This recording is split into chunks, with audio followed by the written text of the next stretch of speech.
antes que lo haga dedocráticamente.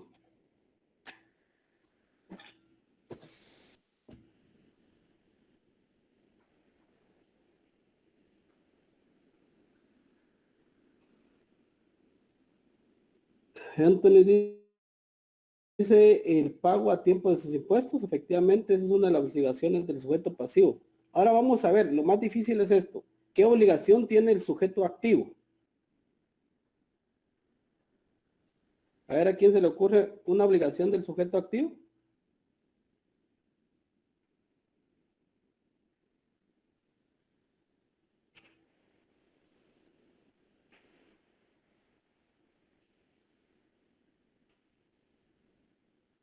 Proporcionar las herramientas. Efectivamente, así es colocar todas las herramientas que faciliten al contribuyente el pago del impuesto, ¿correcto?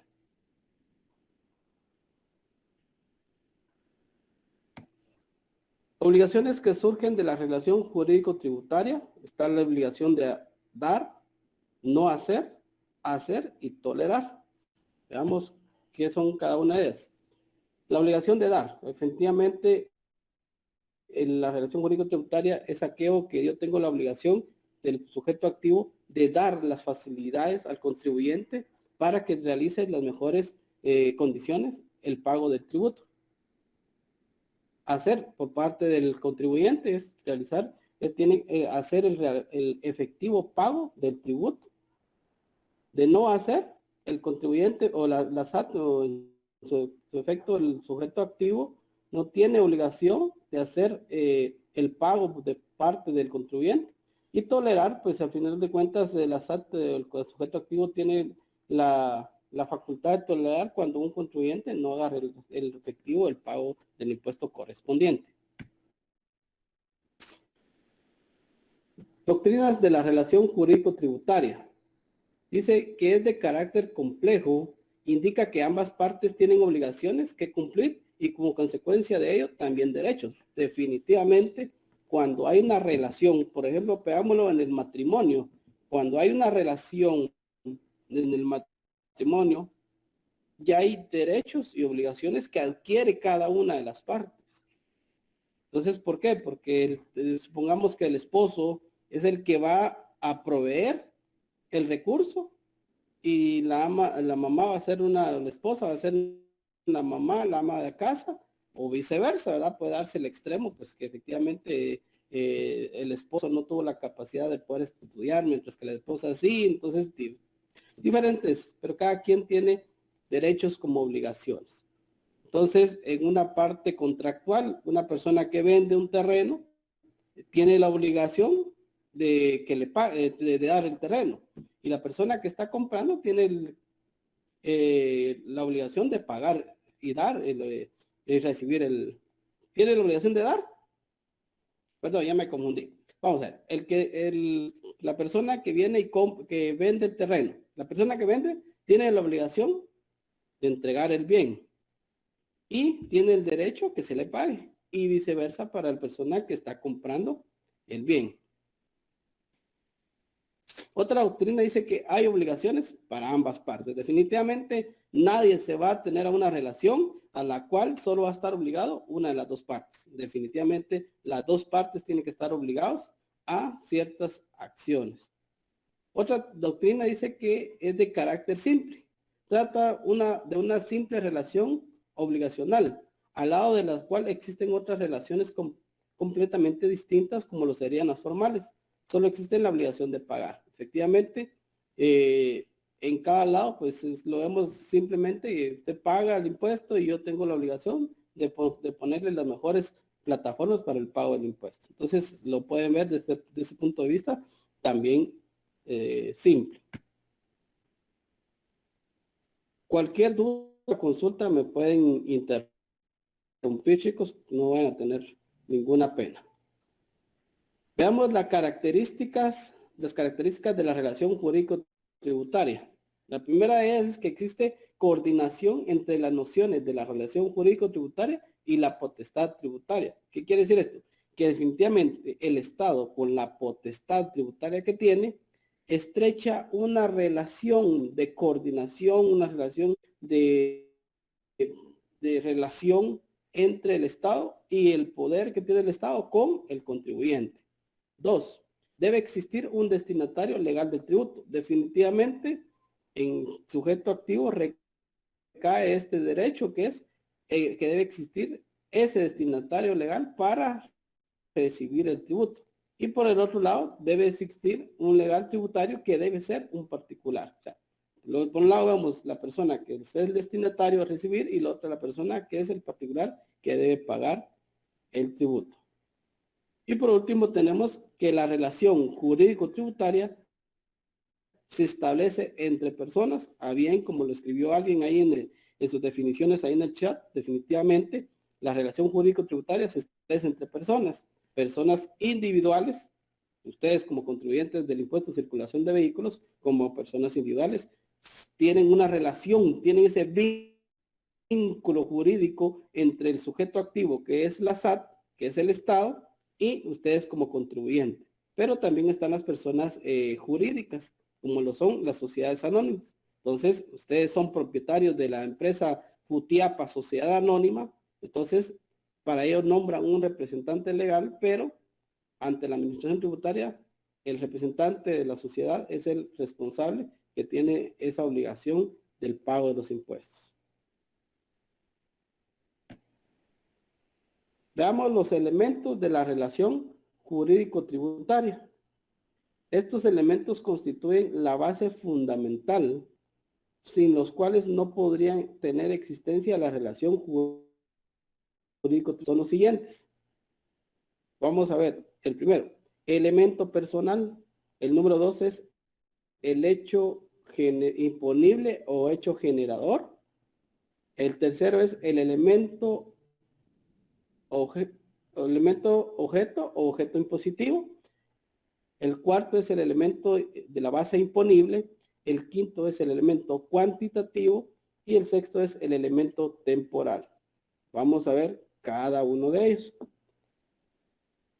El elemento personal se establece entre un ente público y los particulares. Definitivamente, dentro de la relación jurídico-tributaria debe existir un elemento personal. O el elemento personal que se da entre el sujeto activo y el sujeto pasivo. Ese es el elemento personal de la relación jurídico-tributaria. Entonces, vamos a ver quiénes son esos elementos. Tenemos el sujeto activo, es el ente a la que la ley confiere el derecho a recibir una prestación pecuniaria en que se materializa el tributo y será el mismo de todos los tributos. Efectivamente, va a ser el mismo sujeto activo, siempre va a ser el Estado a través de esa facultad que le delega a la administración tributaria de poder recaudar los impuestos. Entonces, pero el sujeto activo es el Estado. Que le haya delegado la función de administración, función de recaudación a la SAT es muy diferente, pero el sujeto activo siempre va a ser el Estado. El sujeto pasivo es la persona que por estar sometida al poder tributario resulta obligada por la ley a satisfacer el tributo y que comúnmente se le denomina contribuyente. Veamos bien la definición de sujeto pasivo. Desmenucémosla acá, dice que es la persona que por estar sometida a un poder tributario. Vimos ya las características del poder tributario, ya vimos que es el Estado el que tiene ese poder tributario de poder imponerle a un ciudadano, a una persona que esté bajo la soberanía del Estado, el pago de un tributo. Entonces, ahí vemos cómo es una persona sometida al poder tributario. Segundo, dice, resulta obligada por una ley. O sea, ahí vamos ya al principio de reserva de ley. El principio donde que establece la Constitución en el artículo 239 que todo tributo debe estar sometido o legalizado a través de una ley específica. Entonces la ley me debe de dar ese carácter a mí de persona obligada. Es la ley que me va a decir, mire, si usted comete o incurre en un hecho generador, usted está obligada al pago del impuesto que comúnmente a esta persona, que el sujeto pasivo, se le denomina contribuyente. ¿Ok? Las dos definiciones están muy claras para poder comprender cuáles son esos elementos personales que intervienen en la relación jurídico-tributaria. Sujeto pasivo. Vamos a ver el sujeto pasivo porque vamos a ver las diferentes responsabilidades que existen para el sujeto pasivo. El primero dice es el sujeto pasivo principal, el causante o el contribuyente. Es el sujeto obligado en virtud de la propia naturaleza de los hechos imponibles, que la ley de acuerdo con la ley resaltan atribuirles dichos sujetos por ser el que los realiza. Aquí no hay pierde. El sujeto principal, sujeto pasivo principal, es aquel que comete el hecho generador o que incurre en el hecho generador. Ahí no hay pierde. Ese es el sujeto pasivo principal. Pero veamos ahora el sujeto por adeudo ajeno. Dice, la responsabilidad tributaria por deuda ajena lo justifica como la concentración de las responsabilidades en la solidaridad cuando la ley no lo indica. Pues aquí es cuando la ley no establece un sujeto pasivo, pero voy a poner un caso muy práctico, un caso que podamos hacer comprender todos. ¿Qué pasa si hoy el contribuyente Juanito Pérez fallece? ¿Qué pasa con las obligaciones tributarias? Él era el obligado principal de pagar porque él fue el que cometió o incurrió en el hecho generador. ¿Qué pasa si él fallece? Entonces hay dos opciones. Una, que hagan el pago correspondiente de los impuestos que dejó de pagar, o existe un proceso sucesorio, que por ejemplo Juanito Pérez era dueño de todas las ferreterías, pongámosle ahí las de Jutiapa, esas que son grandes, Secoco, ¿verdad? Y definitivamente dejó una marca, dejó una empresa muy competible en el mercado, definitivamente no van a cerrar esa empresa. Entonces ya dejó por lo grande y las utilidades que tenía, dejó un testamento. Entonces en el testamento indica quiénes van a hacerse cargo de la empresa, ya sea todos los hijos o solo un hijo. Supongamos que solo haya sido un hijo, que Juanito Pérez Jr. ahora toma el control de la empresa a través de un proceso sucesorio de el testamento. Entonces Juanito Pérez sigue con la empresa, pero él es el obligado ajeno por el derecho que legó su padre a través del testamento. Entonces ahí es cuando vemos el contribuyente principal y el contribuyente ajeno solidariamente. Pero cuando hablamos de responsable, mire qué diferente es sujeto pasivo y la que vamos a ver acá, responsable. Ya vamos a ver que tienen un carácter o una similitud, que es que tienen que pagar el impuesto, pero uno es por haber cometido el hecho generador y el otro es por obtener cierta responsabilidad. Dice que responsable es la persona que sin tener el carácter de contribuyente puede por disposición expresa de la ley cumplir con las obligaciones atribuidas a este. Entonces, un ejemplo muy común son los agentes de retención, ¿correcto? Voy a poner un claro ejemplo para que no se me pierdan muchos. Póngame una manita ahí, los que trabajan en relación de dependencia. O levanten la mano virtual o pongan una carita ahí en el chat. Voy a hacer algo participativo esta clase. Anthony, Mercedes, Edwin, Tito. Muy bien. Voy a hacer un ejercicio. Edwin, supongamos que ganas 20,000 quetzales mensuales. cuando veamos el impuesto de la renta me van a comprender más de esta parte, pero quiero que me comprendan un poco. Edwin gana 20,000 quetzales mensuales. Por lo tanto, él está afecto al pago de impuestos sobre la renta en relación de dependencia.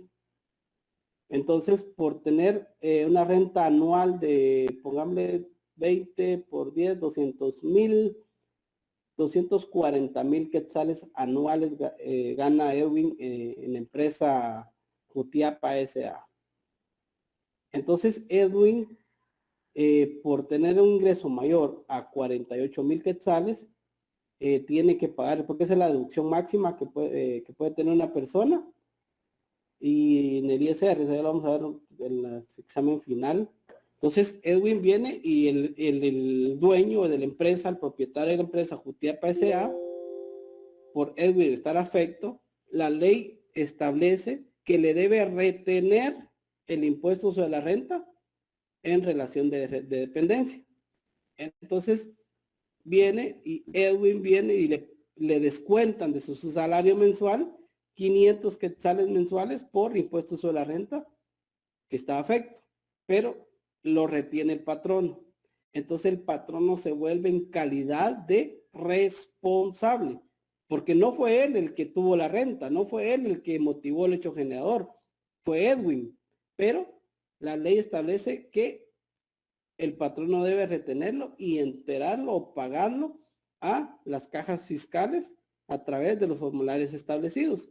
Entonces, el contribuyente acá, el patrono de Jutiapa Sociedad Anónima, adquiere esa calidad de responsable, ¿correcto? ¿Estamos claros, chicos? Pongan que sí o no ahí en el chat. Gracias. Excelente, gracias Anthony por la confirmación. Muchas gracias ahí los que están confirmando. Bueno, entonces, muchas gracias. Qué bueno que les quedó claro. Excelente. Adelante, Anthony.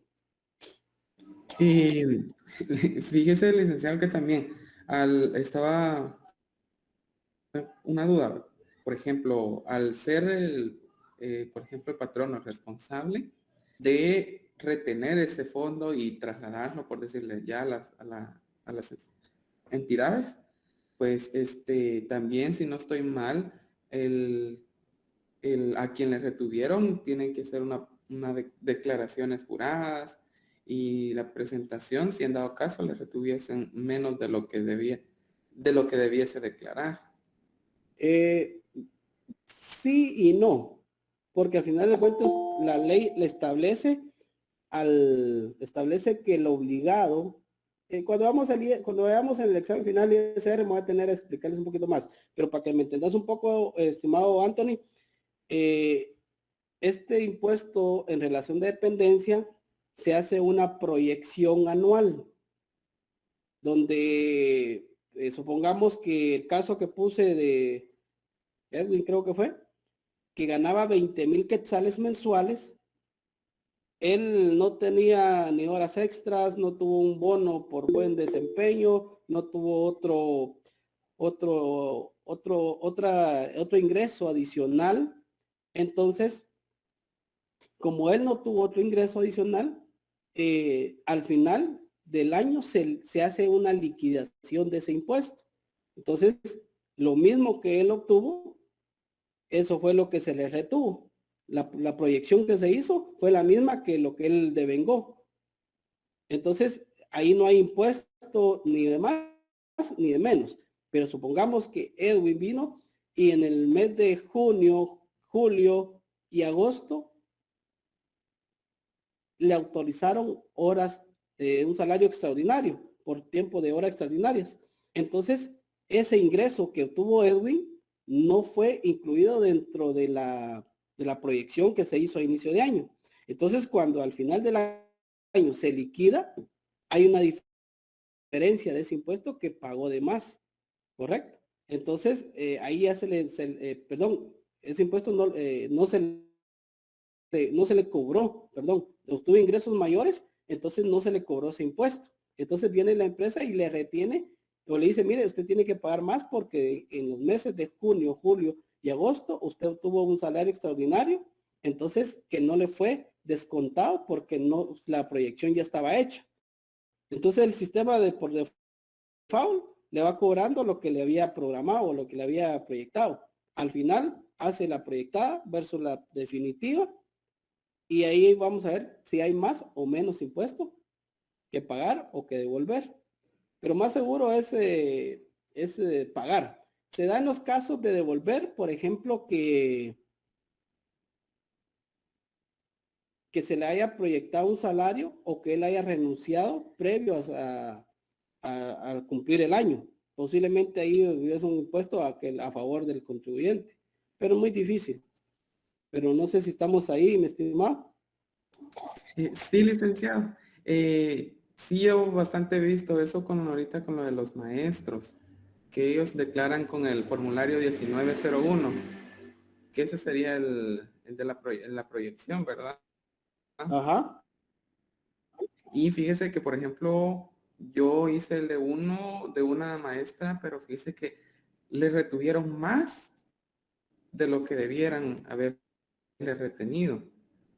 Y ahí aparecía como un excedente. Les voy a poner mi caso, te voy a poner mi caso, estimado Anthony.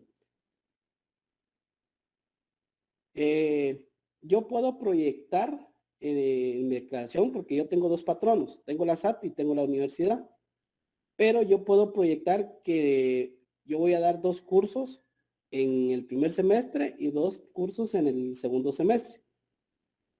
Pero resulta que en el segundo semestre se cerró un ciclo y ya solo me dieron un curso. Entonces yo no devengué todos los sueldos y salarios que habían proyectado. Supongamos que yo había proyectado 300,000 quetzales en el año y sobre esos 300,000 me hicieron la retención. Pero ¿qué pasó? Como yo ya no tuve los salarios de un curso en el segundo semestre, porque solo di un curso, entonces ya no obtuve 300,000, sino obtuve 270,000, por ejemplo, ¿verdad? Entonces, como ya al hacer la definitiva obtuve menos ingresos, allí sí me va a realizar un cálculo menor de impuesto, o sea, un impuesto a favor de mi persona, ¿verdad? Y eso me lo tiene que devolver el patrono, porque el patrono me retuvo más de lo que yo tendría que haber pagado. Ah, ya, licenciado. Gracias. Ok.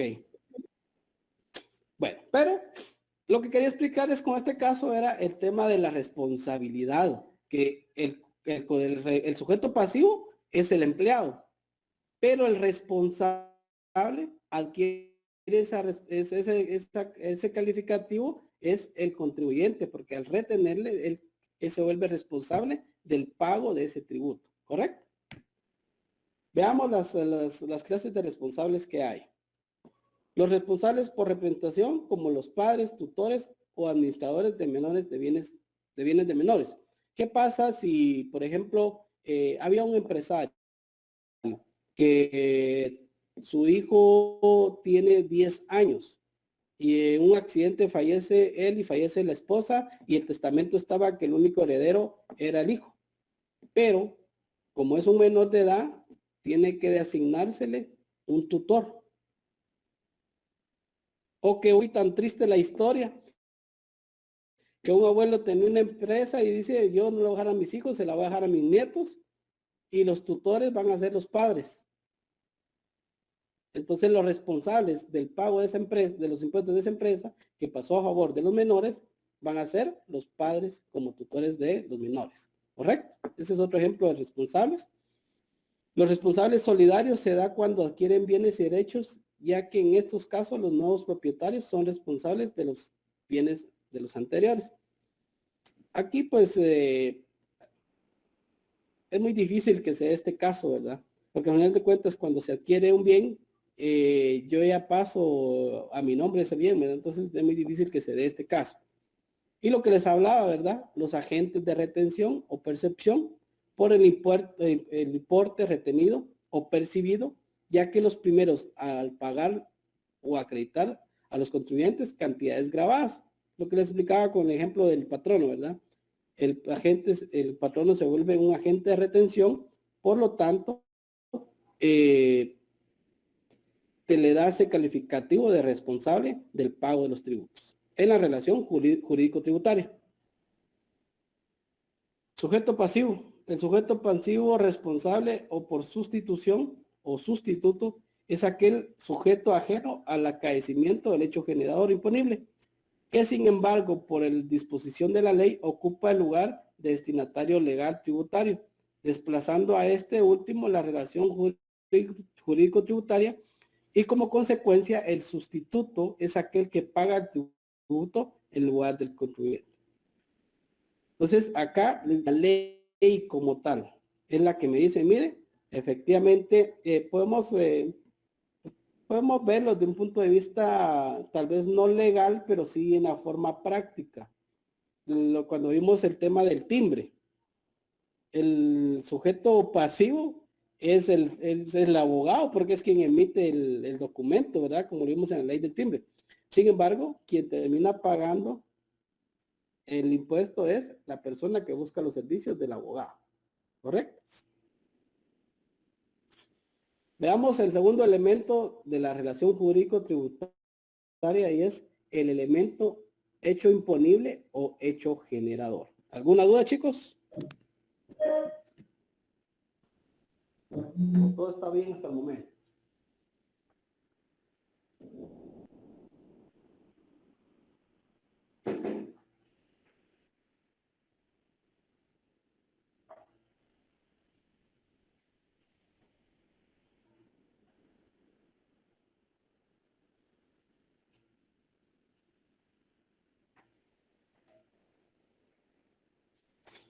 Ok, continuamos.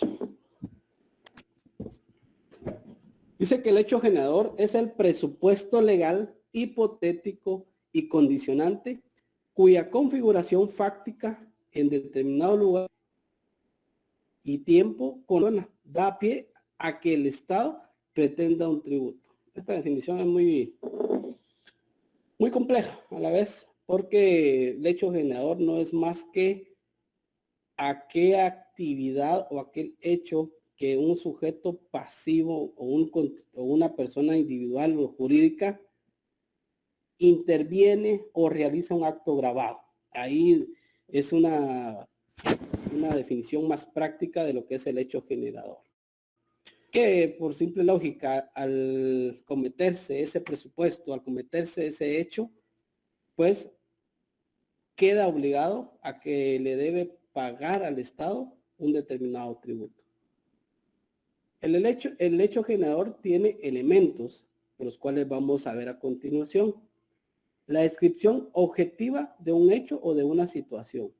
Definitivamente, por ejemplo, acá podemos ver en la ley del impuesto al valor agregado, una descripción de un objetivo de un hecho. Es la importación de mercancías de otro país. Esa actividad, ese hecho, esa situación es la que viene y promueve el hecho generador, ¿correcto? Por lo menos vamos a ver que existe un hecho, situación u objeto. Ahí vimos un hecho o situación, pero podemos ver un objeto, la venta de un bien inmueble, que ya es primera venta, ¿verdad? Como lo vimos anteriormente. Ese objeto fue la venta de ese objeto creó el hecho generador. Veamos el siguiente. La persona que debe realizar el hecho o encuadrarse en la situación en que objetivamente fueron descritos. Definitivamente, para que se dé una importación debe haber una persona que realice el trámite como tal, que realice el pago, que realice la compra en el exterior. Por lo tanto, esa persona forma parte del hecho generador. El otro elemento es el momento en que debe configurarse o tenerse configurada la realización del hecho imponible. Vamos a ver en la importación. ¿Cuándo creen ustedes que en la importación, cuál es el momento en el que se da el hecho generador? Ahí pueden escribir, abrir su micrófono, escribir en el chat. ¿En qué momento? O pongámoslo más, porque la importación no tiene mucho conocimiento. En la venta de un bien inmueble, ¿en qué momento se da el hecho generador?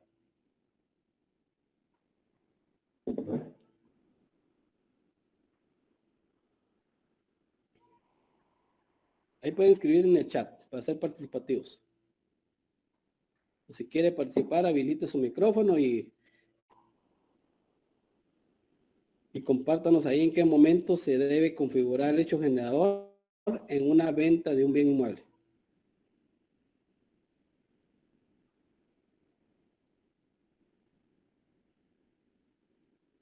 O se los pongo un poco más sencillo. Si yo necesito trasladar un mueble, me voy a cambiar de casa y necesito trasladar mis muebles a la casa en la que voy a vivir nuevamente, contrato los servicios de una empresa de transporte. ¿En qué momento se da o qué momento se configura el hecho generador?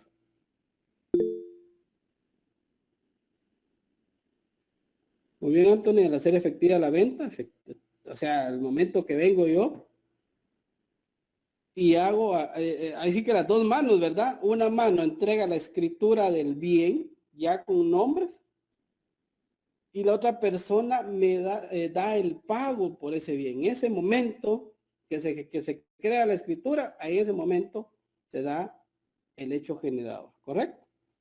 Alguien más creo que escribió por ahí, déjeme ver.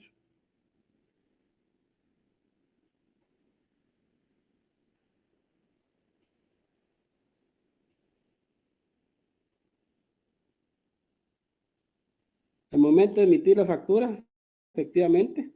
Entonces, ahí se da el hecho generador. Este es el momento. El lugar donde debe caerse o tenerse por acaída la realización del hecho imponible. Entonces ya tenemos el momento y tenemos el lugar. Entonces veamos el primero, la actividad, la persona, el momento y el lugar. Ahí son los hechos que se dan para que se promueva el hecho generador. Unidos todos esos elementos que acabamos de ver, dan por sí el hecho generador de un impuesto. Veamos el tercer elemento. Elemento u objeto o objeto impositivo. Dice, lo constituye el objeto grabado, es decir, la renta, beneficio, utilidad, acto, consumo, que está grabado con un impuesto. Es el elemento básico que por lo tanto debe estar claramente definido en los objetos que sirven para la aplicación del impuesto. El objeto del tributo se precisa más con la materia del hecho imponible. Tenemos tributos que recaen sobre la renta, el patrimonio, el capital, actos formales y el consumo. Entonces, el elemento objeto impositivo lo vemos, por ejemplo, en la ley del timbre, que perdonen que les sale mucho la ley del timbre, pero es para la que acabamos de ver en el primer examen parcial. Entonces, el objeto eran los documentos, ¿correcto?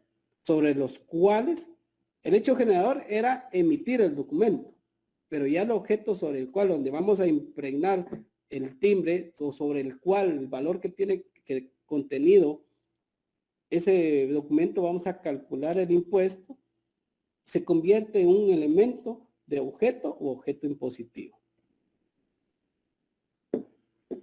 El elemento base imponible.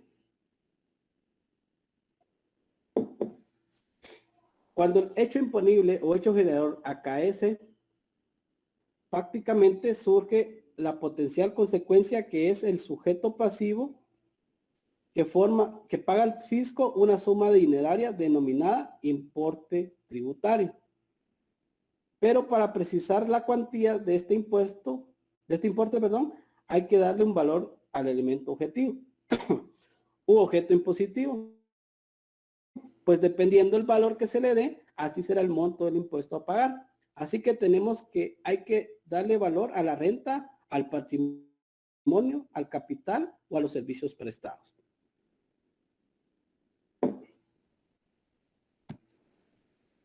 El elemento cuantitativo. ¿Qué es el elemento cuantitativo? Sirve para concretar la cuantía de la deuda tributaria mediante la aplicación del tipo discal correspondiente y por ello se le define como parámetro que se utiliza para determinar el monto del impuesto a pagar, que el sujeto pasivo debe pagar al sujeto activo, el que generalmente se le determina en un tanto por ciento.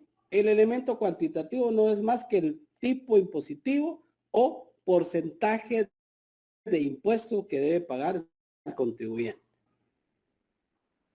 Y el importe tributario, eso ya es cuando se determina, pero el importe tributario es cuando ya se determina el impuesto, ya es la cantidad que debe pagar el contribuyente por la actividad, por el hecho generador que tuvo de la relación jurídica tributaria. Entonces, el importe tributario puede ser fijo. Es aquel que la cuantía del impuesto a pagar está específicamente desde el inicio y directamente en la ley. Por ejemplo, ya la ley me dice, mire, aquí debe pagar el 10% o el 12% de la ley del IVA. Ese es un impuesto fijo que ya no va a variar independientemente si hay rebajas, el impuesto va a ser siempre el 12%. Importe tributario ad valorem es aquel que la cuantía del tributo no está directamente especificada en el mandato del pago, sino hay que aplicar el porcentaje o tanto por ciento que se indica el valor o elemento objetivo. Entonces aquí es aplicar un porcentaje y el importe fijo, perdón, aquí les confundí un poquito. El importe fijo es, por ejemplo, en la ley del timbre, cuando el papel especial, el protocolo, le dice que son 10 quetzales por cada hoja. Entonces ya está determinado el impuesto, que es 10 quetzales por cada hoja. Ese es el valor. Mientras que el ad valorem es la cuantía que se le va a aplicar el tipo impositivo o el porcentaje. Ya vamos a hacer un ejercicio al final de que veamos los elementos. Y el elemento temporal dice que es importante establecer el momento en que los impuestos deben ser exigidos. A ver, ya hemos mencionado esto. ¿En qué momento debe pagarse el impuesto al valor agregado? Alguien lo mencionó en la clase anterior.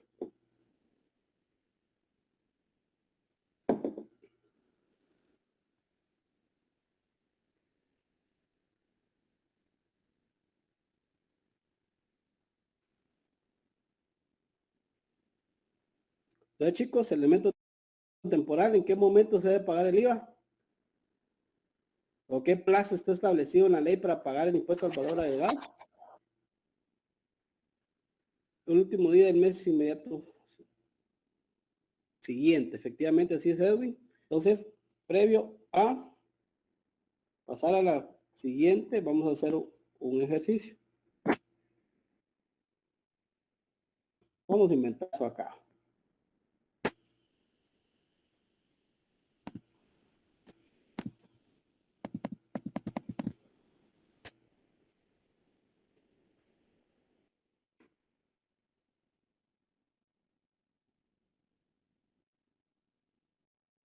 Tommy motobomba.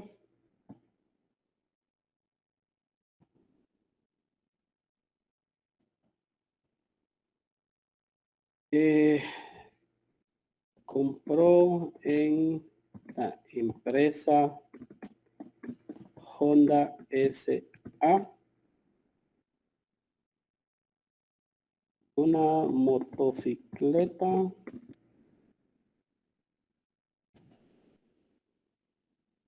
último modelo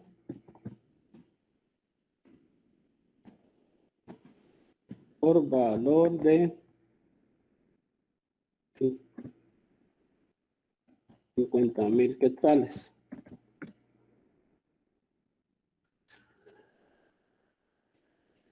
Vamos a ver acá, ¿qué más? Determinar los elementos de la relación jurídica tributaria con base al impuesto al valor agregado IVA. A ver, chicos, ya con lo que les acabo de explicar hace un momento, determinamos los elementos y los del hecho generador. Perdón, de la relación jurídico tributaria.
Chicos, a ver, ¿quién es el sujeto pasivo en este caso que acabo de ponerles acá en pantalla?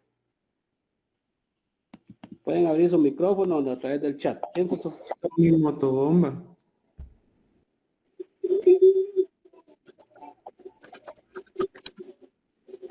¿Seguros?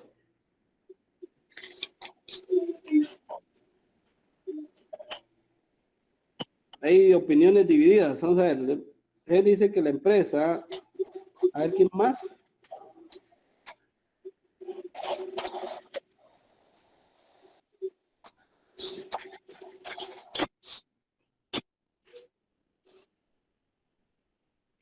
Tú dices que la empresa. ¿Alguien más? Dan dice que Tommy.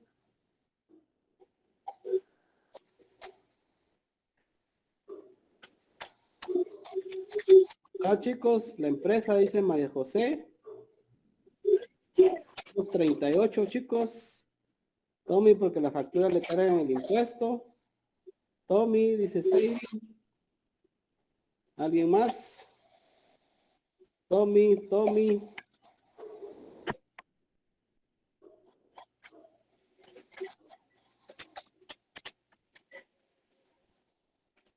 Ok. Pues déjenme decirles que acá el obligado es la empresa Honda. Porque la empresa Honda fue quien vendió la motocicleta al consumidor final, que fue Tommy. ¿Correcto? Permítanme, chicos.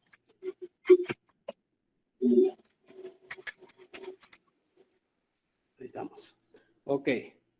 Entonces, como fue la empresa la que vendió, Tommy lo que tenía obligado era la obligación de pedir la factura, que le entregaran a él su motocicleta, que le entregaran su factura. Entonces la empresa Honda fue quien vendió, quien tenía la obligación de generar esa factura. Entonces al generar la factura, tiene la obligación de pagar el impuesto al valor agregado. Entonces el sujeto pasivo es la empresa Honda. ¿Quién es el sujeto activo?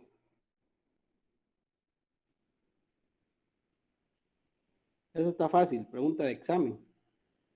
Ya les regalé un punto para el segundo examen parcial. A ver, chicos, ¿quién es el sujeto activo?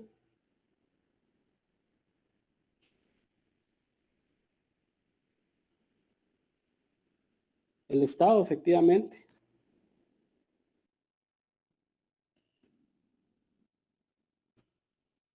Ahora vamos, descríbame el hecho generador.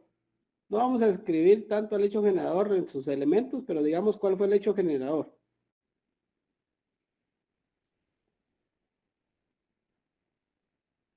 Efectivamente, la venta.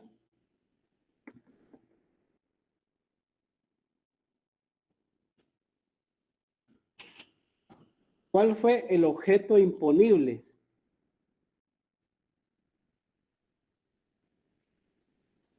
La facturación de la moto, muy bien. Más que todo fue la moto.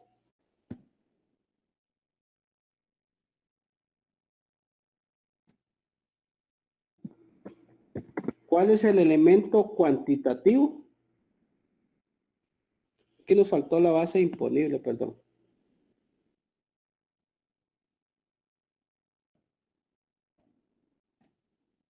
¿La base imponible cuál fue?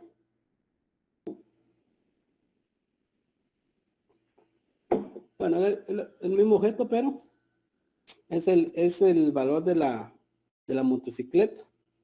Entonces sabemos que, supongamos que este valor ya es sin IVA para no complicarle la existencia a los que no conocen de IVA.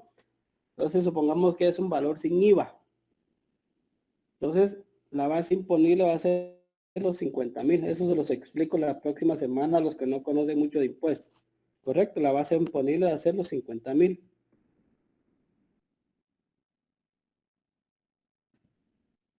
El elemento cuantitativo, ¿qué porcentaje de impuesto se debe pagar? Aquí lo que me faltó tal vez fue que Honda está afiliado al régimen general. ¿Cuál es el porcentaje de impuesto que debe pagar una persona del impuesto al valor agregado? Muy bien, 12%, dice Anthony, excelente.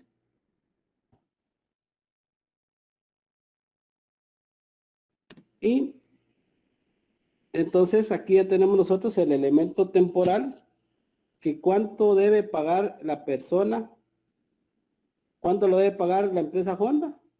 Bueno, me faltó aquí, como es un ejemplo de ustedes, me faltó ponerle la fecha en cuál había comprado la motocicleta. Entonces, pongámosla aquí. Compró el...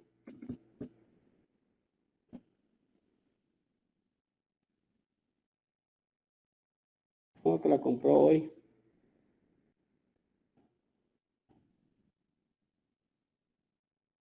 Entonces, él tiene el elemento temporal de pagar el impuesto el mes de abril de 2022, porque la ley establece que debe pagarlo en el mes inmediato siguiente al que se está declarando. Entonces, ahí vieron cómo se desglosamos todos los elementos de la relación jurídico-tributaria, ¿correcto? Entonces, continuemos con la presentación.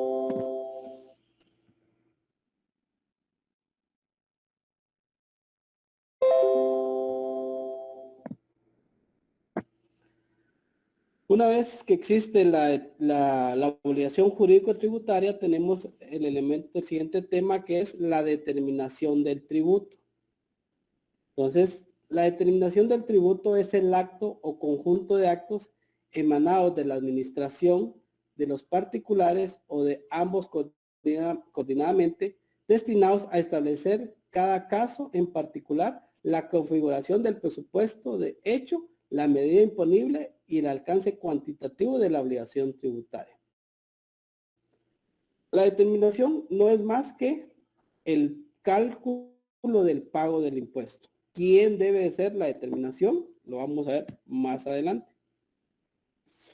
La determinación del tributo está regulada en el artículo 103 del Código Tributario, que establece que la determinación de la obligación tributaria es el acto mediante el cual el sujeto pasivo o la administración tributaria, según corresponda conforme a la ley o ambos coordinadamente, declaran la existencia de la obligación tributaria, calculan la base imponible y su cuantía, o bien declaran la existencia de exención o la inexigibilidad de la misma.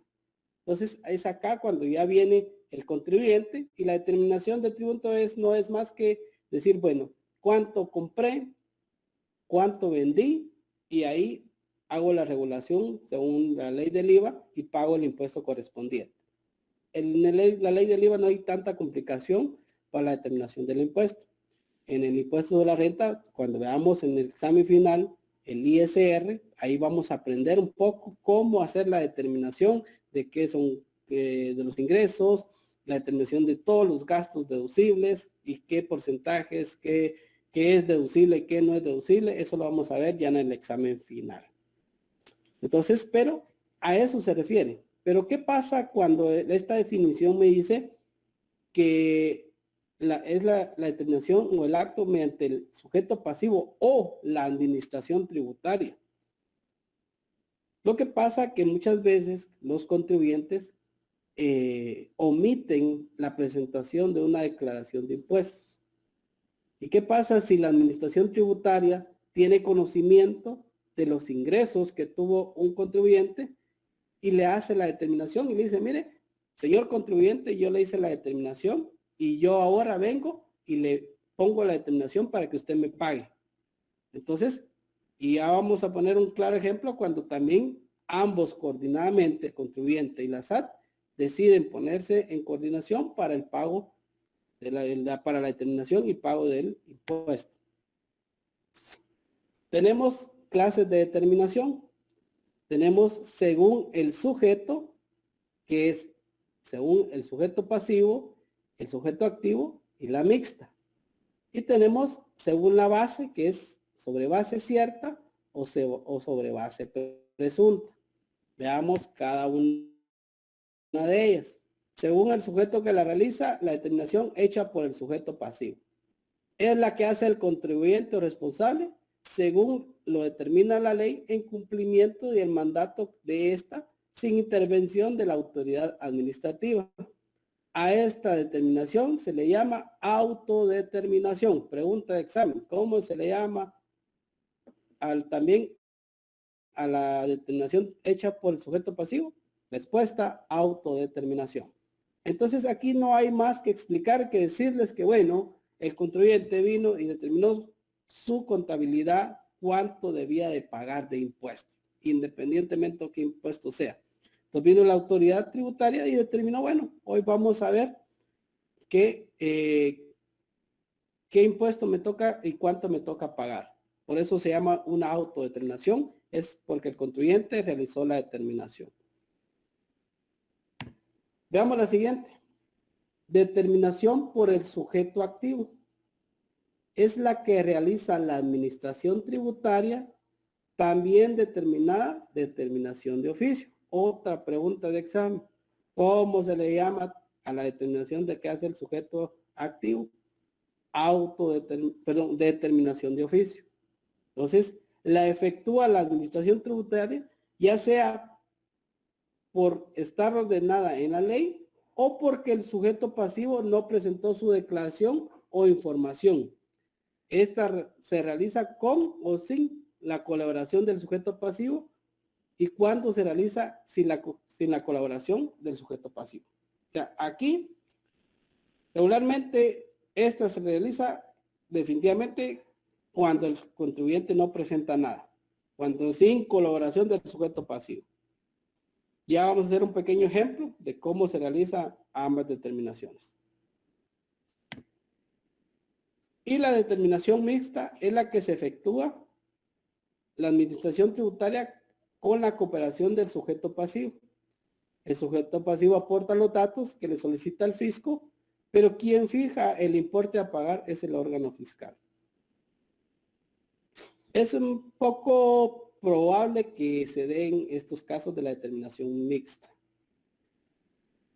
Un caso que me recuerdo yo haber visto similar a esto fue en el caso de la energía eléctrica.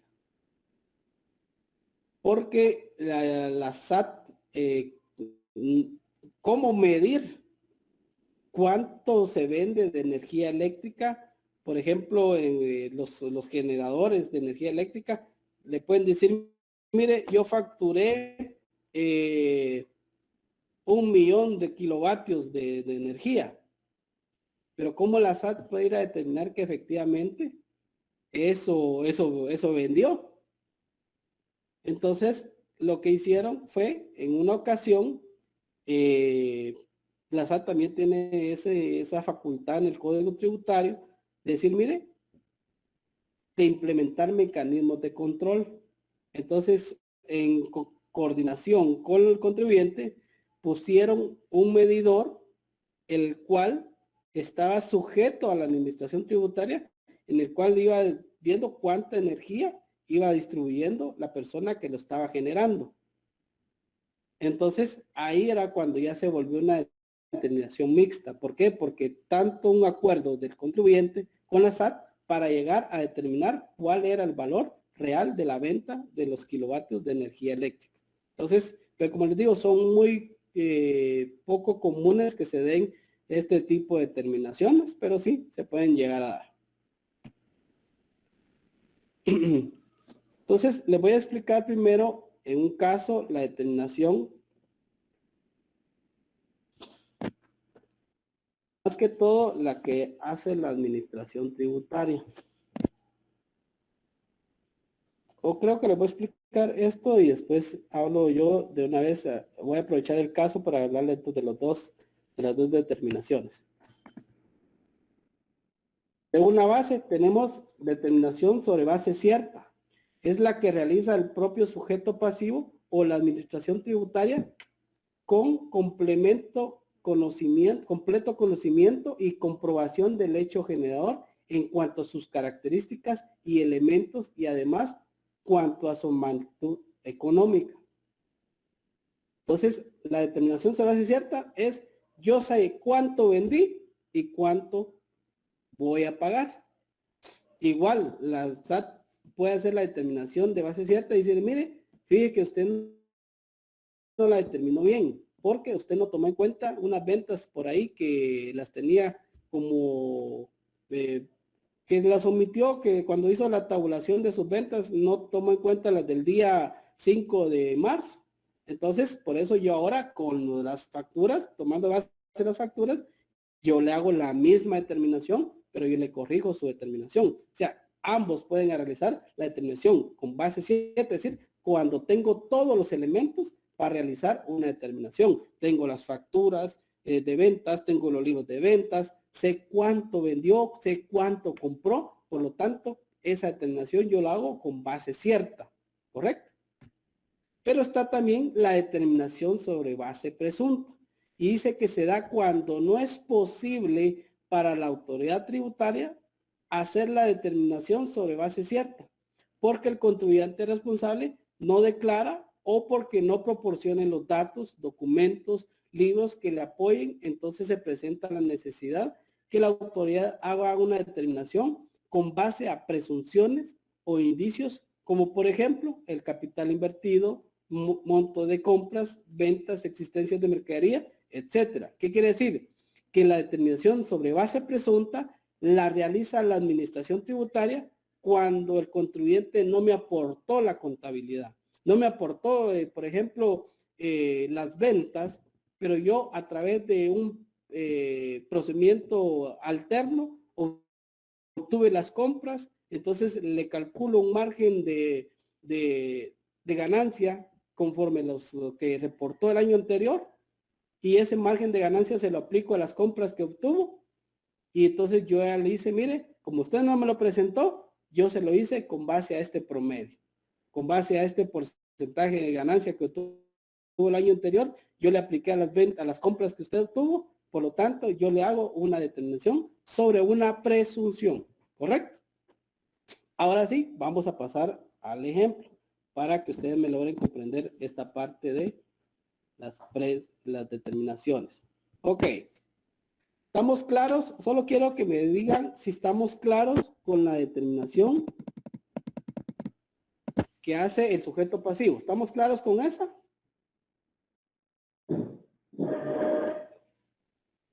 Pónganme en el chat si están de acuerdo y están claros con la determinación del sujeto pasivo.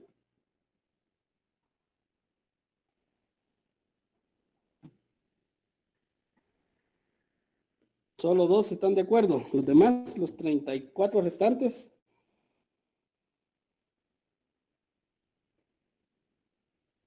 Porque si no, la vuelvo a explicar. Ok, chicos. Muchas gracias ahí por su confirmación. Estamos claros que la determinación del sujeto pasivo es la que hace el contribuyente. Pero la determinación que hace la SAT. Hoy en día la SAT tiene acceso a factura electrónica, ¿correcto? Entonces vamos a poner el caso hoy de Marvin. Marvin está afiliado a factura electrónica en línea. Entonces vino Marvin y facturó de enero a diciembre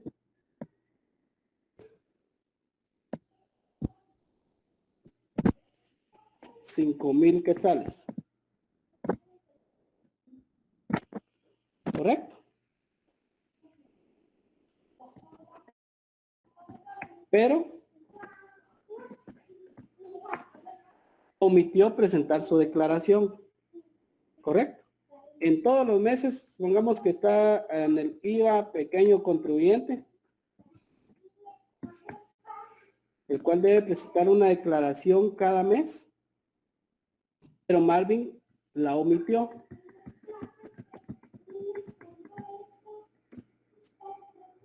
Entonces viene la SAT y le dice, mire Marvin, de acuerdo a la consulta en la factura electrónica, en los sistemas de la factura electrónica,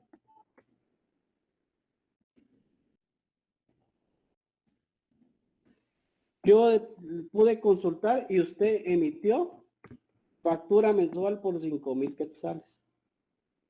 ¿Correcto? Entonces usted le voy a hacer la determinación mensual de todo lo que usted tuvo que haber pagado. Usted tuvo que haber pagado 250 mensuales. Por lo tanto, usted, esta es la determinación.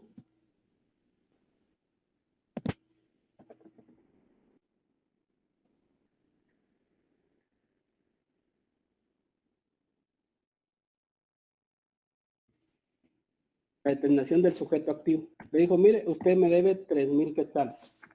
¿Correcto? Esa es determinación de SAT. Aquí está la determinación de Marvin. Mire, no lo hizo, omitió. ¿Correcto? Por lo tanto, la SAT, con base en los sistemas, determinó que debe 3,000 quetzales. Esto es según la persona que la realiza. Pero adicionalmente a este ejemplo, yo puedo decir que este es una determinación según la base, según una base cierta. ¿Por qué? Porque yo obtuve esta información del sistema de la SAT, que es un sistema que me valida que esto facturó, es un dato real, ¿ya? La determinación sobre base cierta es una determinación sobre lo real, sobre lo que efectivamente vendió Marvin dentro del año 2021, ¿correcto? Pero ¿qué pasa si Marvin no estaba en FEL? Pongamos el siguiente escenario. Que omitamos esto, que Marvin no estaba en FEL. ¿Correcto? Pero el año pasado, Marvin facturó lo mismo. Pongamos esto que fue el año 2020 y ahorita estamos viendo el 2021. Entonces la SAT puede hacer promedios, puede sacar índices, puede sacar cualquier otra presunción. Entonces yo le digo, mire Marvin, usted el año 2020 facturó esto, pero como le estuvimos requiriendo la información y no la presentó, entonces estamos viendo que usted sigue trabajando en el mismo lugar. Entonces con base a una presunción, yo le digo que usted está ganando lo mismo y yo le hago esta determinación con una base, una presunción. Entonces le queda a Marvin defenderse, indicando, presentando la documentación y le dice, mira, SAT, efectivamente sí, pero no son los 5,000. Ahora yo facturé 3,000. Entonces yo debo pagar menos impuesto de la determinación presunta que me está haciendo SAT. ¿Correcto? Entonces, esto es para que ustedes me entendieran la parte de la determinación del impuesto. ¿Alguna duda, chicos? Con el ejemplo que les acabo de poner.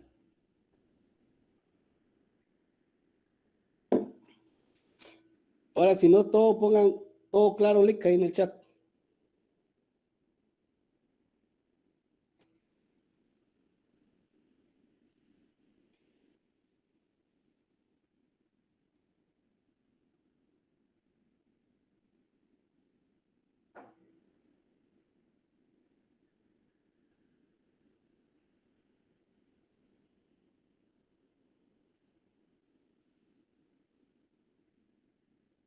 Muy bien, chicos, muchas gracias por su confirmación.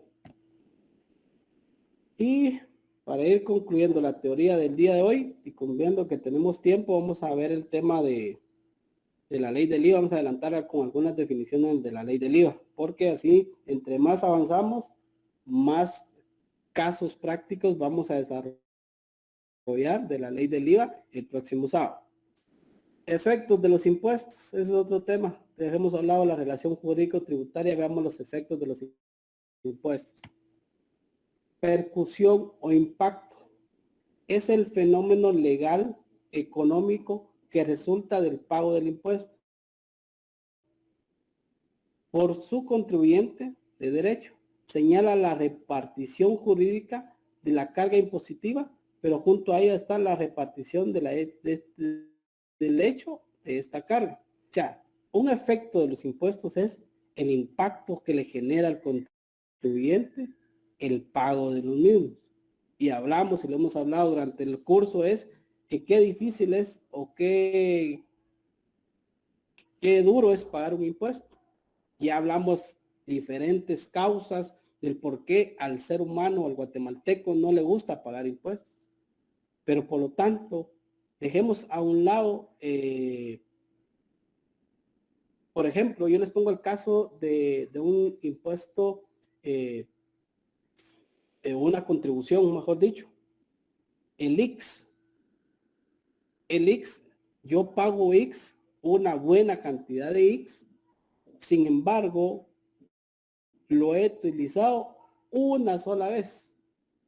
Y fue por el efecto pandemia, que fui a realizarme una prueba de COVID al IX. De lo contrario, estamos hablando que el IX gastó 500 quetzales y mucho en mi persona en esa prueba.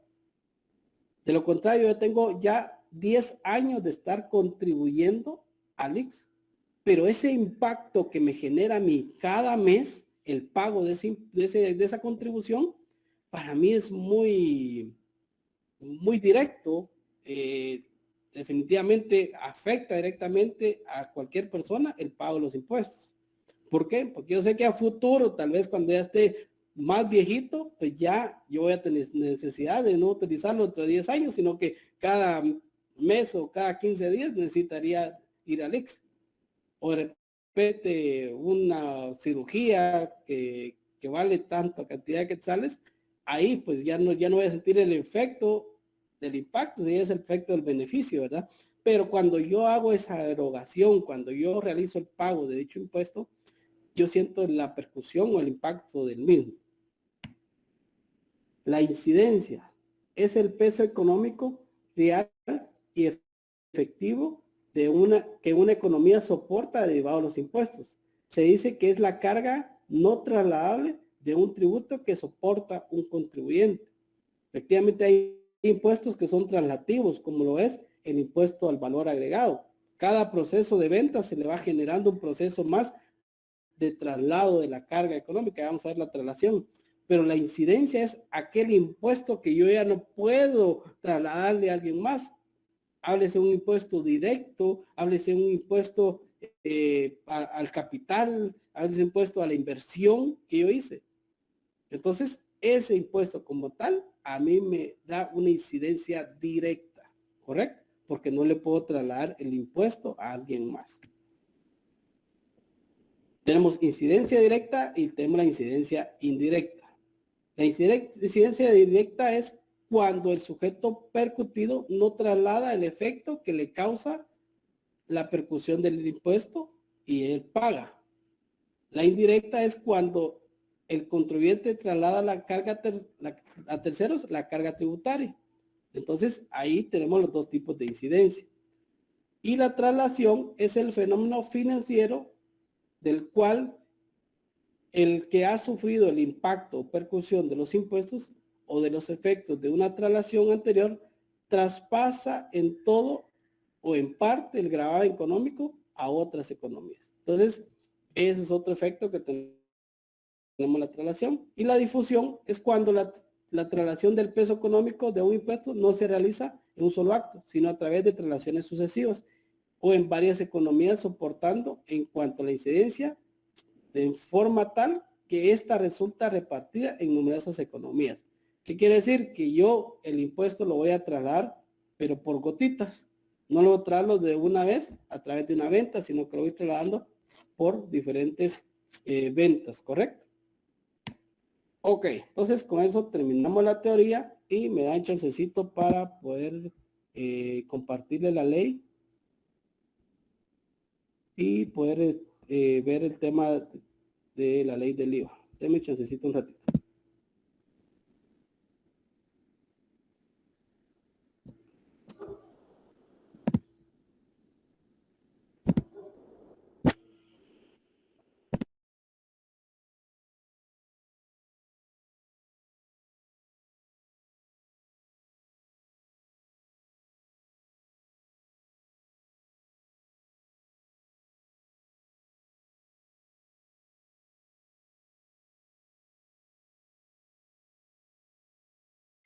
Si dan 2 minutos, les cargo la ley del IVA a la plataforma para que todos llevemos la lectura ahí, por favor.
Ok, chicos, ya les cargué a la plataforma la ley del IVA, la pueden descargar y para poder llevar la lectura todos al mismo tiempo.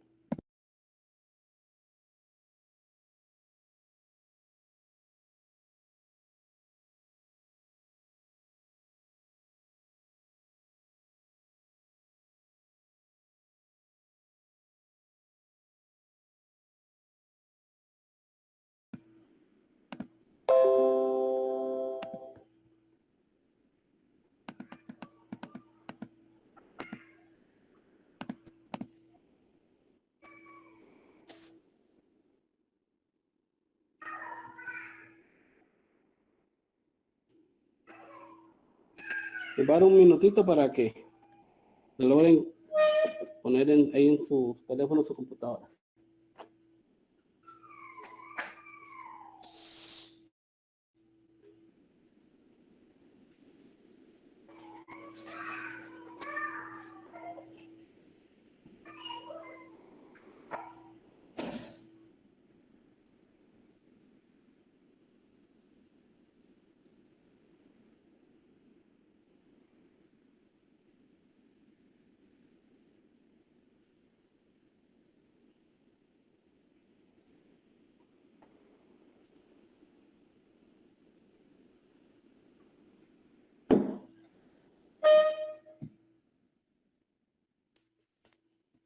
Ok, vamos a continuar.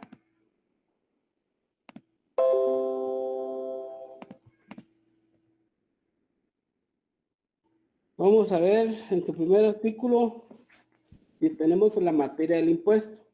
Artículo 1 dice la materia del impuesto. Se establece un impuesto al valor agregado sobre los actos y contratos grabados por las normas de la presente ley, cuya administración, control, recaudación y fiscalización corresponde a la Dirección General de Rentas Internas.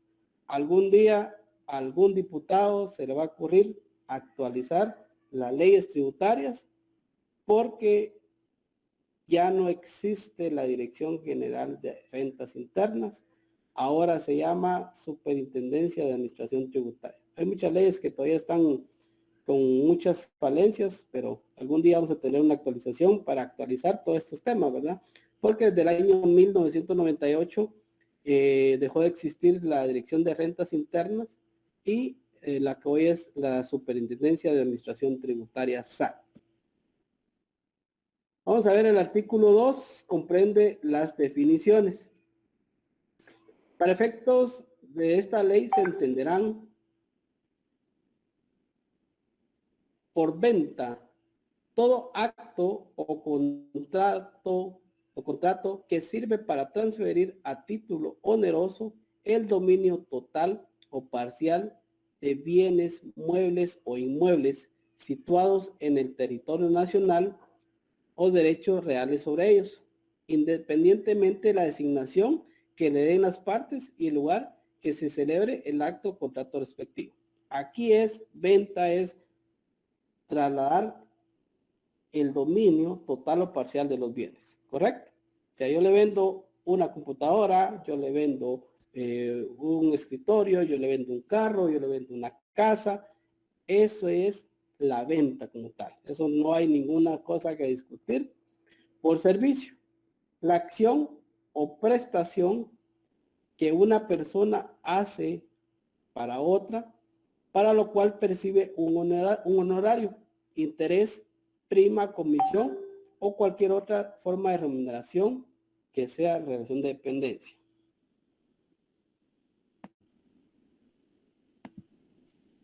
¿Correcto? Vamos ahora con importación. Dice, es la entrada o internación, cumplido los trámites legales de bienes muebles extranjeros destinados al uso o consumo definitivo en el país, proveniente de terceros países o de países miembros del mercado común centroamericano. Entonces, ahí nosotros tenemos ya la definición de importación. ¿Qué es una importación? Es comprar en el extranjero, en pocas palabras. Es comprar en El Salvador, comprar en Honduras, Costa Rica, comprar en México, comprar en Estados Unidos, pero cumpliendo todos los trámites legales, ¿correcto? Por exportación de bienes, es la venta cumplido todos los trámites legales de los bienes nacionales o nacionalizados para su consumo o en el exterior. Una pregunta, y le regalo un punto a la persona que me diga qué es un bien nacionalizado, y me lo cobra el día del examen.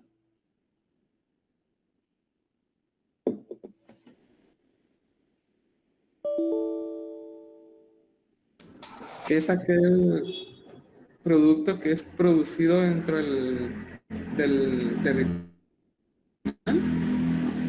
No, ese es un bien nacional, un bien nacionalizado.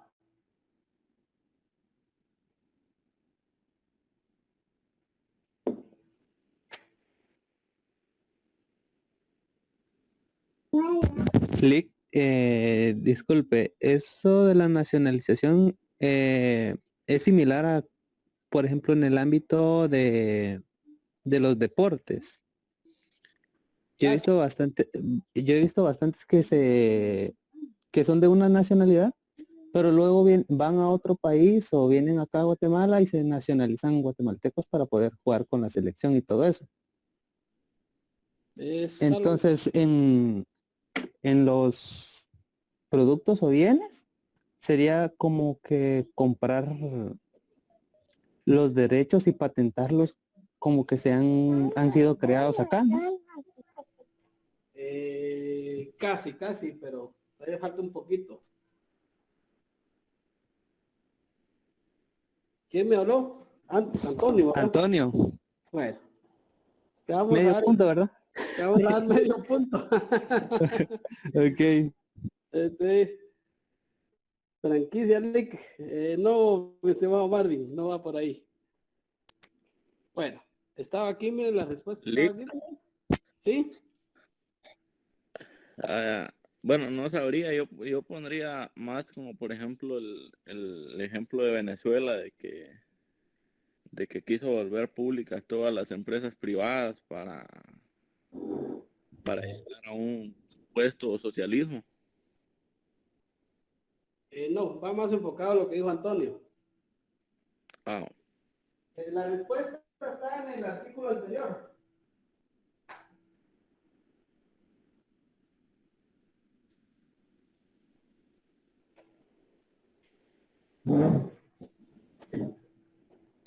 La respuesta está en el artículo anterior, que es un producto importado. Y prácticamente Antonio decía casi la respuesta. Lo que le faltó a Antonio decir era que era una mercancía no elaborada o no en Guatemala, pero que fue importada de otro país, pero que cumplió el proceso de importación, pero yo la voy a exportar a otro país. Les pongo un ejemplo muy claro. Que yo importé un vehículo, pero en Guatemala vengo yo y le hago el proceso de blindaje y lo voy a exportar a El Salvador. Entonces, esa es una mercancía nacionalizada, que no tiene producto. Por ejemplo, lo nacional podemos decir que es un mueble, ¿verdad? Un mueble de madera. ¿Por qué? Porque el producto, la materia prima fue de Guatemala, el producto fue hecho en Guatemala, ese es un producto nacional.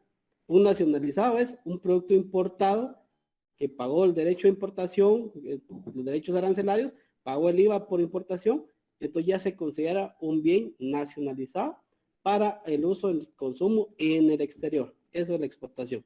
Entonces, Antonio, ahí me reclamas tu medio punto.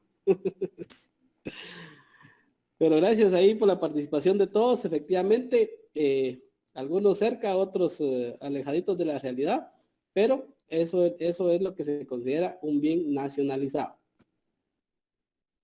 Exportación de servicios.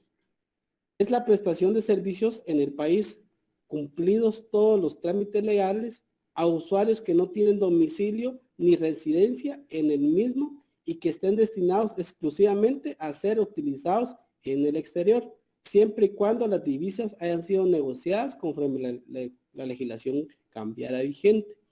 Se pudiera ver bien complejo el tema de exportación de servicios, pero vieran que en la práctica, en la realidad, este tema de exportación de servicios es bien compleja. Por esa parte que dice que deben de ser destinados exclusivamente a ser utilizados en el exterior. Les pongo un claro ejemplo ahorita y ustedes me dicen si es exportación de servicios o no.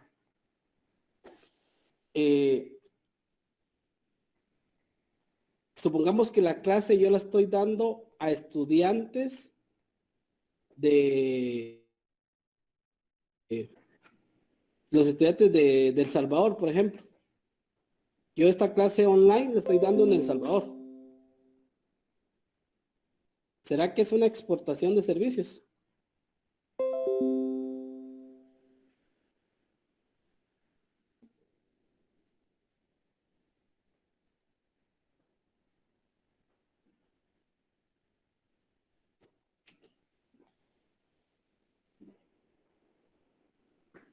Bien complejo, ¿eh? Definitivamente sí es una exportación, porque definitivamente la persona que está utilizando ese servicio está en el exterior. Aunque yo no salí a dar esa capacitación, a dar esa clase presencial, pero el usuario o el destinatario está en el extranjero. Es un ejemplo muy claro, son las empresas de call center. Las empresas de call center son exportadores de servicios. Entonces, pero vieran qué complejo es este tema de las exportaciones, ya en el tema de la práctica. Y aquí está lo que yo les decía, miren, nacionalización. Se produce la nacionalización al instante que se efectúa el pago de los derechos de importación que habilita el ingreso al país de los bienes respectivos, ¿correcto? Entonces, ya teníamos la duda, aquí tenemos la respuesta. Ustedes ahí, si hubieran tenido un poquito de listura, hubieran ido a ver un poquito más adelante la ley y se hubieran ganado el punto. Contribuyentes, toda persona individual o jurídica, incluyendo el Estado y sus entidades descentralizadas o autónomas, las copropiedades, sociedades irregulares, sociedades de hecho y demás entes, aun cuando tengan personalidad jurídica y realicen en el territorio nacional en forma habitual o periódica actos grabados conformidad a esta ley.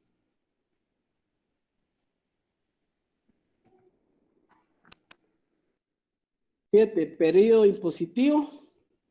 Cuando se escuche la palabra periodo impositivo se refiere a un mes calendario. Por dirección se entenderá dirección de la extinta Dirección General de Rentas Internas. Vamos a ver ahora el título 1, hecho generador. ¿En qué artículo de la Constitución Política de la República hablamos del principio de legalidad, chicos? Ya vimos ahí la relación jurídico-tributaria, ya vimos que debe existir un hecho generador, pero el artículo de la Constitución que nos habla acerca del principio de legalidad. 239. Efectivamente, el 239. Así es. Muchas gracias ahí al compañero que colaboró. Entonces, el 239 dice que siempre debe haber una ley que regule el impuesto y debe existir una base, debe existir un hecho generador, la base imponible, sus exenciones y sus sanciones. Todo lo que dice el artículo 239 lo vamos a ver en esta ley.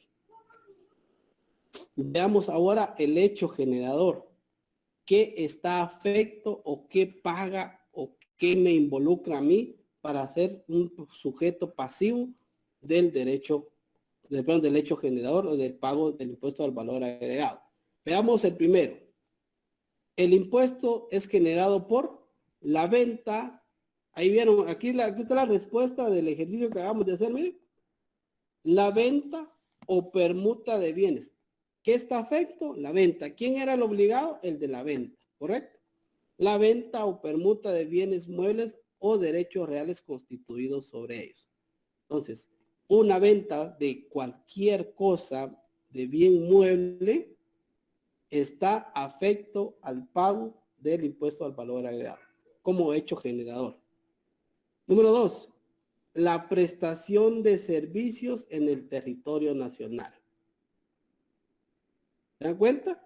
En territorio nacional. La prestación de servicios en territorio nacional. Ese es otro hecho generador. Si yo tengo una empresa de transporte, si yo tengo una empresa de contabilidad, como tienen algunos que prestan un servicio, entonces eso es un hecho generador. Número 3, las importaciones. Cuando yo compro en el exterior y quiero internar esas mercancías, una vez pagados los derechos arancelarios, eso es un hecho generador del impuesto al valor agregado. 4, el arrendamiento de bienes muebles e inmuebles. Ahí si usted tiene algún apartamento y lo dedica ahí para inquilinos, pues usted ya tiene que pagar el impuesto al valor agregado. 5. Las adjudicaciones de bienes inmuebles en pago, salvo las que se efectúen en partición de masa hereditaria o finalización de un prohibido.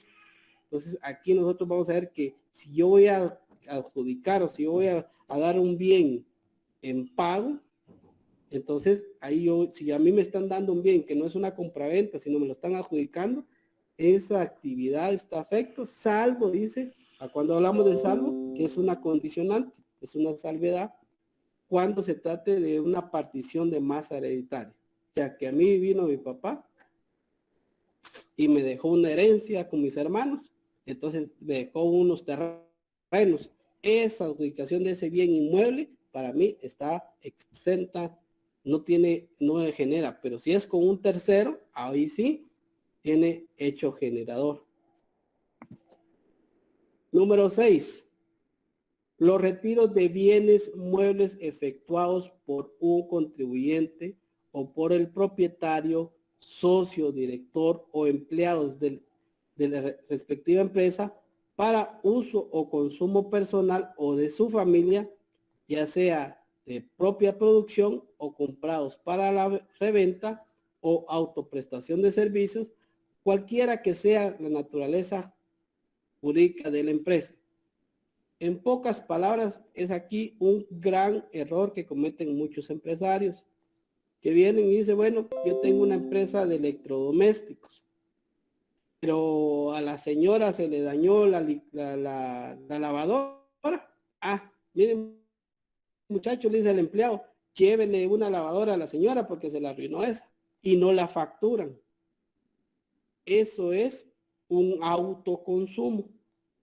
Entonces, el autoconsumo está afecto al impuesto al valor agregado. Entonces, ¿qué debe de hacer? Por lo menos facturarlo al valor de costo. Ya lo vamos a ver más adelante. Entonces, por ejemplo, o que yo le voy a dar algo a mis empleados.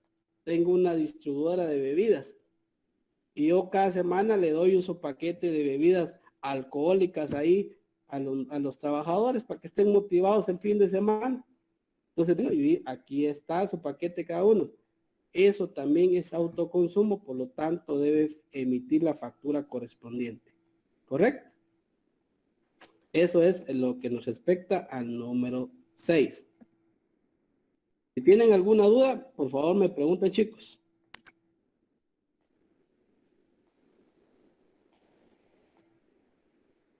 Número 7.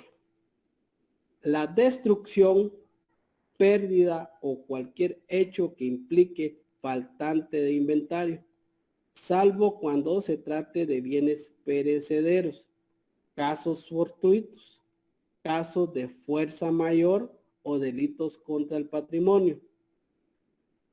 Cuando se trate de casos fortuitos o de fuerza mayor, debe hacerse constar lo ocurrido en acta notarial. Si se trata de delitos contra el patrimonio, deberá comprobar mediante certificación de la denuncia presentada ante las autoridades policiales y que haya sido ratificada en los juzgados correspondientes. En cualquier caso, deberá registrarse estos hechos en la contabilidad fidedigna en forma cronológica. Lo vamos a ir hablando por pedacitos. Vamos a remarcarlo aquí porque esto es bien complejo.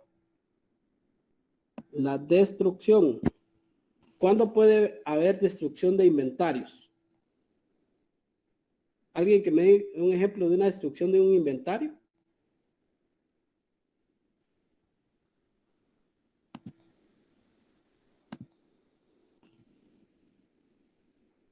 Chicos, licenciado, podría ser ¿En un cuando incendio? Primero Anthony, después otra persona que estaba hablando. Dale, Anthony. Sí, le decía de que, por ejemplo, cuando hay un desastre natural y se destruye X cantidad de inventario, por decirlo así. Podría ser, ya es una de las causas que más adelante vamos a analizar. Efectivamente, cuando, por ejemplo, que teníamos azúcar, por ejemplo, un caso de azúcar, y que se pasó una tormenta Iota, Eta, y que se inundó la bodega llena de azúcar. Y ese azúcar ya es miel, ¿verdad? Entonces, es una destrucción que hubo también. Entonces, una pérdida. A ver, alguien más quiere hablar que acerca de la destrucción, que me dé un ejemplo de pérdida. Sí, así como decía Anthony, algún desastre natural o en un incendio, a veces. Correcto, hay destrucción, pérdida, algún robo, ¿verdad? Cuando hay Producto en mal estado, que se haya quebrado, que se haya roto o algo por el estilo también. Es otro de los temas que vamos a desarrollar ahorita que veamos este numeral, efectivamente. Entonces ya vimos que hay destrucción o pérdida. Entonces, porque les remarco esto por los tres causantes que hay ahí. Destrucción, pérdida o cualquier hecho que determine un faltante. Porque si se dan cuenta, los primeros verbos rectores que tenemos ahí habla de destrucción, pérdida o cualquier hecho. Porque si yo les decía, ¿qué pasa con un robo? Si las primeras tres acciones que me dan no me dice solo hay pérdida y destrucción, pero el último me dice cualquier hecho que implique un faltante. Entonces, si alguien me robó, que asaltaron el camión rutero de productos Sabritas, por ejemplo, y se llevaron el producto y el dinero, no solo el dinero, sino también el producto, eso también es un faltante de inventario porque ya no se vendió. Entonces, todo esto es un hecho generador. Pero aquí hay una salvedad. Salvo, pero le vamos a poner, voy a remarcar este asterisco primero. Aquí, miren. Esto es muy importante, que es una llamada de atención. Pero, ya, todas estas que vemos acá están afectas al impuesto al valor agregado. Pero aquí nos dice una salvedad. Salvo cuando se trate de bienes perecederos. Ahí lo dijo Marvin. ¿Qué son bienes perecederos? Son aquellos que tienen caducidad, que tienen una vigencia, que tienen una fecha de vencimiento. ¿Correcto? Entonces ya tenemos acá bienes perecederos. ¿Qué más? ¿Qué otra salvedad hay?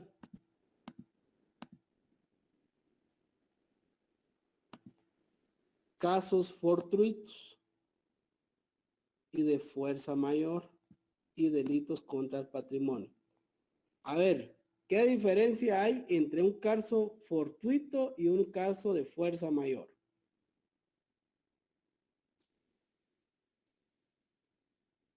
Caso fortuito sería un incendio. ¿Sí? Ajá. Y uno de Fuerza mayor, desastres naturales y delitos contra el patrimonio, los robos o hurtos. En el de en medio te quedas corto. Fuerza mayor, una inundación, una lluvia es un caso fortuito.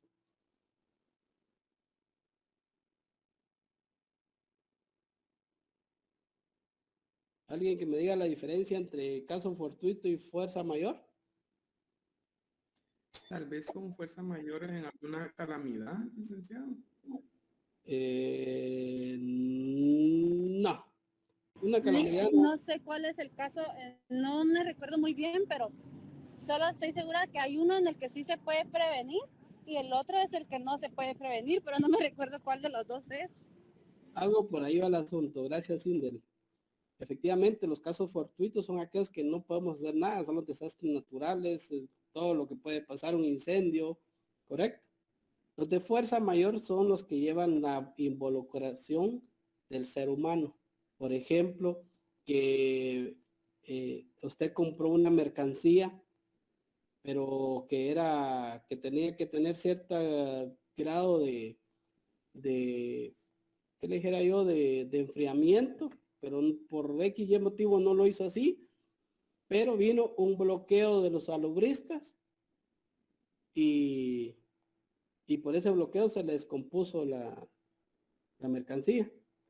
Entonces la mercancía entonces ya no pudo ser apta para venderla. Entonces eso fue un elemento de fuerza mayor. Otro de fuerza mayor podría ser que hubo un disturbios, por ejemplo, que era un disturbio y rompieron y dañaron la mercancía. No se la robaron, pero sí la dañaron. Entonces ya no es apta para venderla, por lo tanto se va a destruir porque ya no es algo que podamos vender. Entonces eso es ya hay interacción del ser humano en la fuerza mayor. Bueno, cuando se trata de casos fortuitos y de fuerza mayor, debe hacerse constar en un acta notarial. ¿Qué quiere decir? Que debe llegar un notario y decir, bueno, hoy se dio la inundación tal, en tal lugar, en la bodega tal, aquí el presente el abogado tal, da fe que efectivamente ese hecho sucedió. ¿Por qué? Porque el abogado tiene fe pública, ¿correcto? Entonces, eso es lo que tiene que hacer. Si hay contadores aquí, ya saben qué es lo que tienen que hacer cuando pase esto y le llamen sus clientes. Bueno, si se trata de delitos contra el patrimonio, mire que aquí hay dos condicionantes, que les puedo poner un caso así en el examen. Si se trata de delitos contra el patrimonio, debe comprobar mediante ¿qué? Certificación de la denuncia presentada. Pero no se queda ahí, sino que también dice y que haya sido ratificada por el juzgado correspondiente. Si usted solo me lleva la denuncia, lo siento, usted tiene que emitir su factura. ¿Correcto? Está en el hecho efecto. Entonces, para que la salvedad se dé, entonces debe cumplir todas estas condiciones que dice acá. ¿Correcto?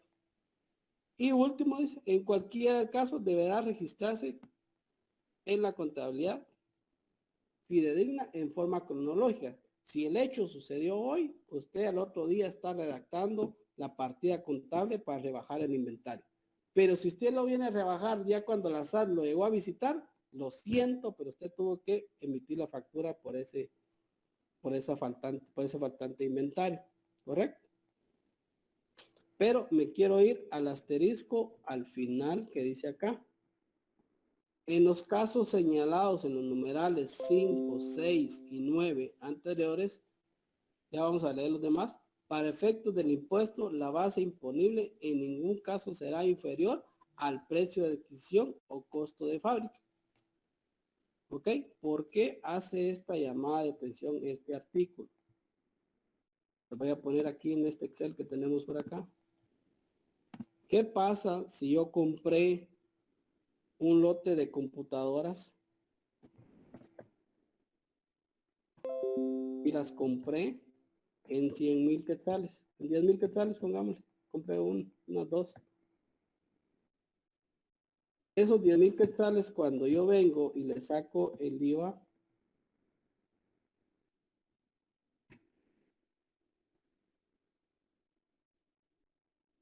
y lo multiplico por el 12%, cuando es una compra, yo tuve ese crédito fiscal a mi favor, ¿correcto? Perdón, está muy chiquito, ahorita lo amplío. O sea, yo tuve este crédito, aquí está la compra de la base imponible y este es el IVA, ¿correcto? Cuando yo compro tengo un IVA a mi favor que es crédito, ¿verdad? Correcto, los que no son contadores, cualquier duda me hacen ahí la llamada. O sea, ya tengo este impuesto a mi favor. ¿Qué dice la ley? Cuando usted haga un autoconsumo, venga y factúrela. El valor de la factura no debe ser inferior al costo. ¿Qué quiere decir? Que por lo menos debe facturarla al costo. ¿Por qué? Porque esta va a ser la... Voy a poner aquí compra mejor. ¿Por qué? Porque esto va a ser lo mismo.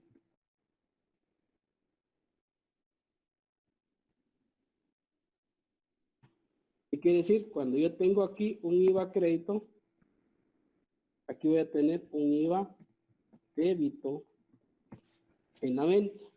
Entonces, por lo tanto, yo al facturar, yo hago esto para... Entonces, no hay una diferencia, ¿correcto? No, o sea, lo que yo vendí, lo vendí al costo, entonces no me estoy quedando con ese crédito a favor. Eso es lo que busca la ley, que por lo menos en esos numerales lo facture por lo menos al costo, porque dice que no debe ser inferior al costo de adquisición. ¿Estamos claros, chicos?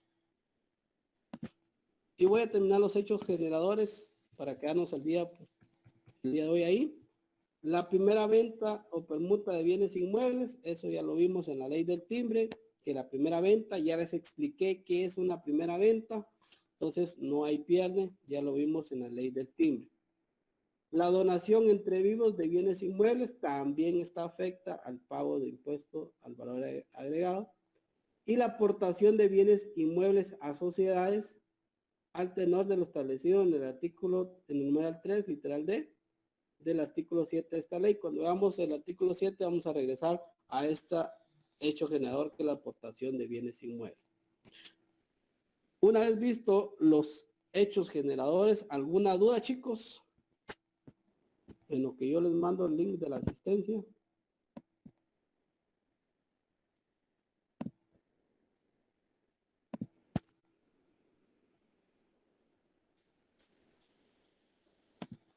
Ley, con respecto a las aportaciones, ¿cómo se hace eso?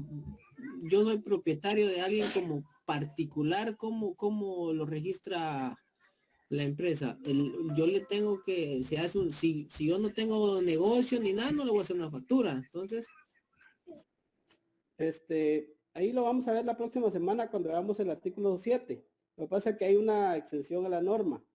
Entonces, para que me entendan, lo vemos la próxima semana. ¿Te parece? ok,